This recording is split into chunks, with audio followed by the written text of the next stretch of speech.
আল্লাহর পয়গম্বর দাউদ আলাইহিস সালাম তো ছিল বয়াতি, তিনি নবী ছিলেন না, তিনি বয়াতি ছিলেন।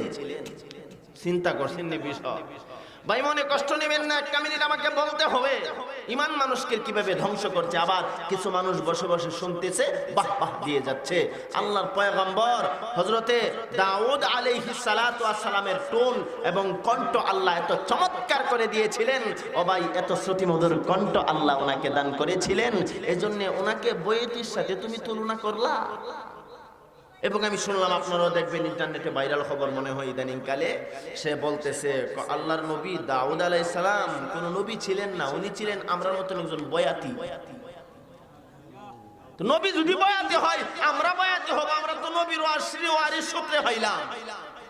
মগা বলি কি, আল্লাহ তারে হেফাজত করেন কোনা আমিন। আরো জোরে বলেন না আমিন। হেদায়েত দান করেন কোনা আমিন। আর উলামায়ে আহলে হক, উলামায়ে কওমিয়া, এর হনে আলিয়ার হুজুর কোন, কওমির হুজুর কোন, কাউকে সে ছাড়ে নাই। দীর্ঘক্ষণ পর্যন্ত দেখলাম বলতেছে কই মোল্লারা যারা 1300 টাকা বেতন পায়। কত বেতন পায়?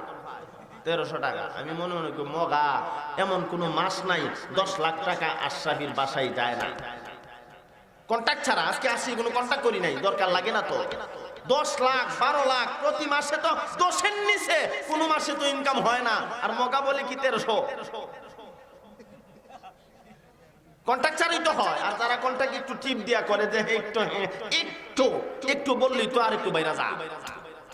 হয়তো আজকে আমার একটা প্রোগ্রাম প্রতিদিন 2-3টা থাকে, যদি 20 করে তো 60,000, তো মাসে 15-16 লাখ 18 লাখ হয়। আমাদের